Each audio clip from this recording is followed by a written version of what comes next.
Support for Colorado Today comes from Credit Union of Colorado. With access to over 30,000 ATMs and a mobile app, they're dedicated to offering the services of a big bank with a heart. Learn more at honestlygood.org. Support for Colorado Today comes from Safeway.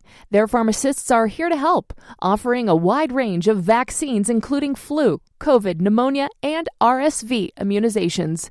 Visit your local Safeway or schedule online at safeway.com/pharmacy. If you like food as much as I like food, then you want to know that yesterday, 3 new restaurants in Denver were given the prestigious Michelin Star Award, tallying up the total in the city to 9. One that stood tall among the rest was the Wolf's Tailor, which earned 2 Michelin stars. It is the first Colorado restaurant to do so. The second Michelin star indicates that this restaurant is worthy of a special trip. Good luck getting reservations to any of them. I am sure you will need it. I'm Arlo Pérez Esquivel.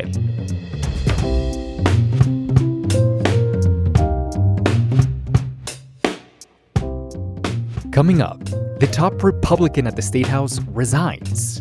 It's kind of a culmination of kind of rethinking my life choices. Then you'll hear from a Front Range community trying to prevent fracking underneath their water supply. We thought, this can't be possible, this can't be legal, you can't do this. But then we found out it's very legal and it's very possible.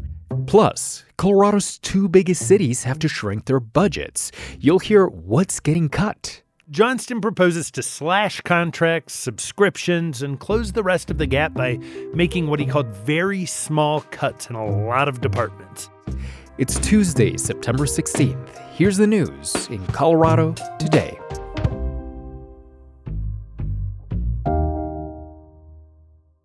The top Republican at the State House says that she's resigning because of vitriol being slung around at the Capitol and a toxic environment.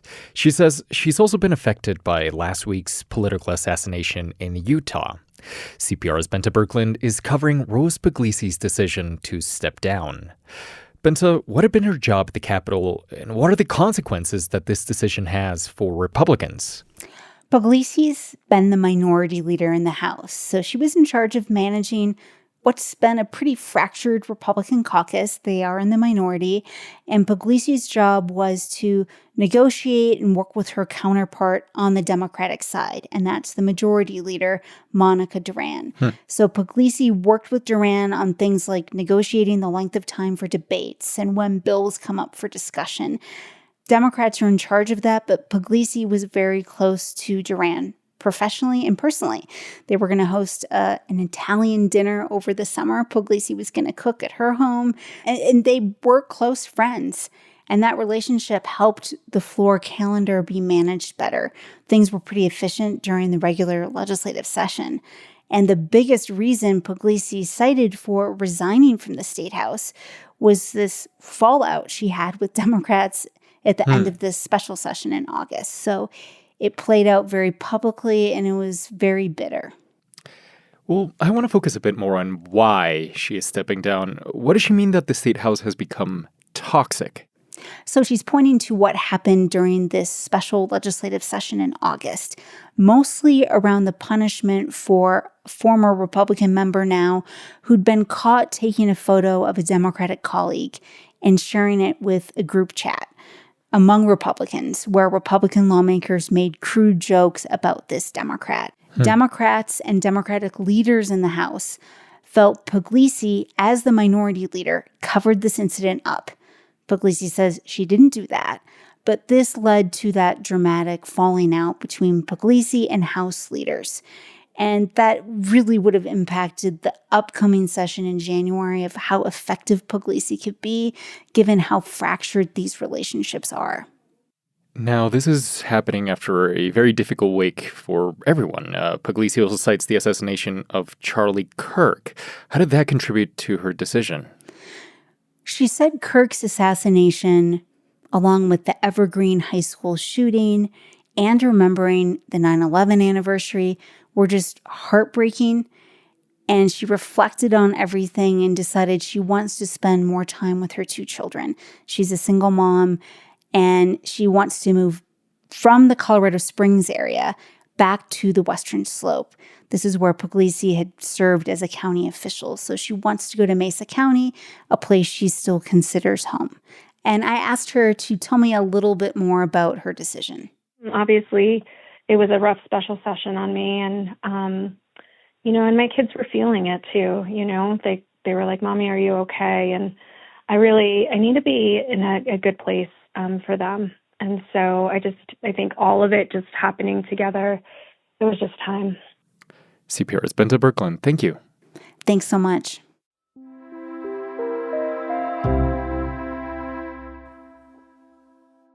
An oil company plans to put a cluster of new wells close to the homes and water supply of Colorado's third largest city, Aurora. People in the community are mobilizing to stop the fracking plan ahead of a hearing by the state in October. CPR's Ishan Thakur is here to tell us more. Ishan, this would be near the Aurora Reservoir, which serves over 400,000 people. You went to the community meeting about this last week, and the scene you described, it sounds kind of surreal. Yeah, it really was. We were in Elizabeth, which is near the plains, and picture a bucolic wedding venue, okay? It's like a modern barn, big windows, rustic, boho chic vibe. But instead of a wedding, I was at a meeting where residents were essentially trying to divorce their county and their community from this plan to drill oil and gas wells near their homes and water supply. So they either want the plan scrapped or they want it moved much further away from the nearest home. Yeah, that's definitely a scene. So I want to talk more about what's at stake. What did the people who showed up say that they were worried about? Yeah, so they were worried about the security and safety of their water supply. They were worried about the health impacts of living so close to oil and gas operations. The closest home is less than a mile away. Here's what one person who stood up to speak had to say. I'm going to ask that y'all look into my eyes, because I am one of the people whose health is going to be dramatically affected by this. I have respiratory issues, and they are going to get worse, far worse. So a lot of speakers pointed to a recent oil spill in Gailton, Colorado. It's a pretty rural town, but they said that is proof that a spill like that can happen, and it's much riskier in Aurora because it's so much more populated. They also point to peer-reviewed research that says there's an increased risk of developing certain types of cancers, by living close to oil and gas operations. The industry is highly critical of the science in those studies, I should say, and they've really pushed back against that science. But, at the end of the day, from residents' point of view, people who came out to speak last week see really no upside in letting all this drilling happen and letting the plan move forward without modifications. Hold on, though. Doesn't the oil and gas company already have a few dozen wells approved or under construction there? Yeah, exactly. But this new site that's under proposal here that the residents are talking about, those are 32 wells, and they are a lot closer to homes than the other sites. And the actual, fracking operations, they're going to extend under their homes and under the reservoir. And, to be clear, it's thousands of feet under their homes in the reservoir. But there is still a concern shared by residents and advocates that this could all go wrong. So I spoke with Marcia Goldsmith-Kamen and Ann Hussein. They're members of Save the Aurora Reservoir. It's a community group. And I spoke to them on Zoom before the meeting. Here we are facing the largest well pad closest to our homes. We were in disbelief. We thought, this can't be possible. This can't be legal. You can't do this to such a densely populated area. But then we found out it's very legal and it's very possible. So putting oil and gas wells near their homes is definitely legal. But the community is also testing a right that Colorado lawmakers gave them. So in 2019, state lawmakers, in an effort to kind of end these contentious oil and gas fights in the state, they passed a law that gave communities more say into where wells would go up. At the time, Governor Polis said that this would really help end the oil and gas wars in Colorado. But every so often, we get a flare-up, and that's what we're seeing right now. Ishan, there's so much open land in Colorado. Why is this oil and gas company choosing there? Yeah, this site specifically, it is state land. It's used to be a bombing range used by the Defense Department. And for over 100 years, there's been oil and gas development there. What we've seen in the last, 2 decades or so is that a lot more people have moved into that area. They want to live near the reservoir. A lot of subdivisions have gone up, and a lot more subdivisions are actually being built. So we are seeing this conflict now of this area that has been used for oil and gas development, is now next to an area that has a lot more homes into it. And that is causing some of that tension. Is it too late? And by that I mean the Aurora residents might not want this fracking site, but is it realistic to think that state or county might withdraw or refuse to approve any of this? So it's not too late. So even though Arapahoe County has already conditionally approved the plan, it's really up to state regulators now to make that final call in a meeting in October. CPR's Ishan Thakur, thank you. Thanks, Arlo.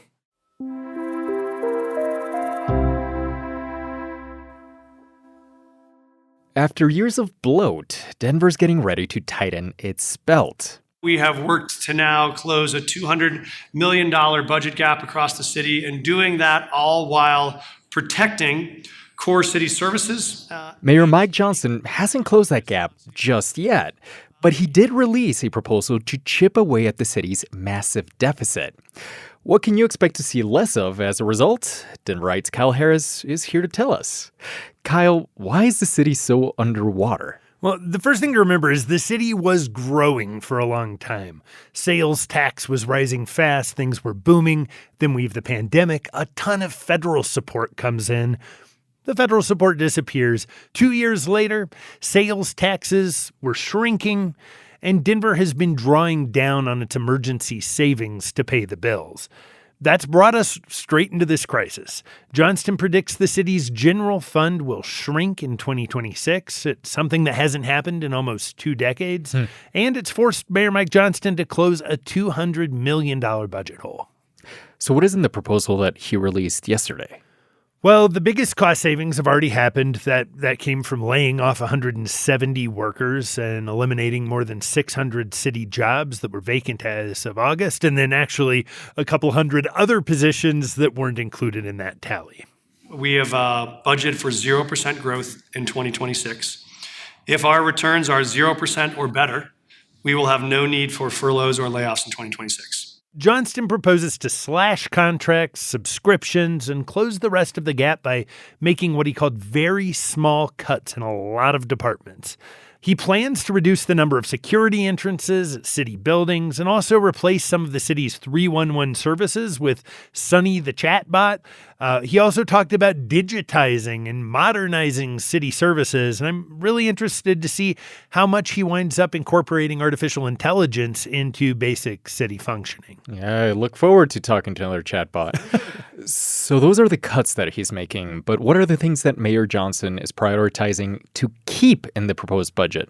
Well, the mayor said he has had his eyes laser focused on core services. That could include things for him like rec centers, keeping libraries open, making sure trash, recycling, compost gets picked up, and streets get plowed in the winter. He says all of that is preserved. And then there's going to be some shuffling around also. So, for example, rent and utility assistance funds, those are going to be cut back. The $11 million left is going to be directed toward people facing eviction who are most likely to become homeless. Ultimately, City Council will decide how much of his proposal to keep. What does your reporting suggest that will be contentious? Well, so some city council members have complained that they've been shut out of the budget process. They haven't been getting regular updates, that sort of things, and they don't actually trust the mayor's numbers. At any rate, city council as a whole offered about 25 suggestions for what they saw as the priorities for this budget. Johnston says he has included about 20 of those. Who knows what that fight's going to look like? If there are amendments to the budget that add new cuts to any of these departments, those would directly either cut these core services or require more layoffs, which is why we think it's really critical for all the public to know about that in the process ahead, and also for us to work with City Council on that partnership. This all needs to be buttoned up by November 9th. That's when the budget becomes official. Denverite's Kyle Harris, thank you. Thank you.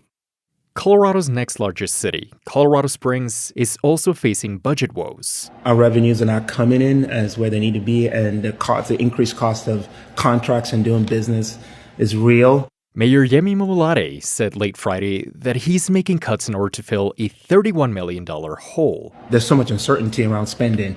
And so, but here we are in this current shortfall. I mean, we had to reduce the workforce by 1%. And when you have to look somebody in the eye and say, today's your last day or tomorrow's your last day, that's difficult. And so we empathize with the 38 people that this is going to impact. He says Colorado Springs will also close the Meadows Park Community Center. Like in Denver, Mobility pointed to slowing sales and decreasing sales tax revenue, as well as high interest rates to explain the city's budget problems. He'll present an official budget proposal to City Council on October 6th.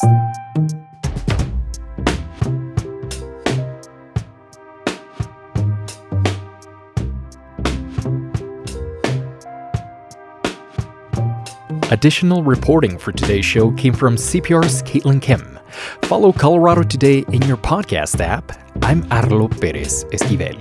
This is CPR News.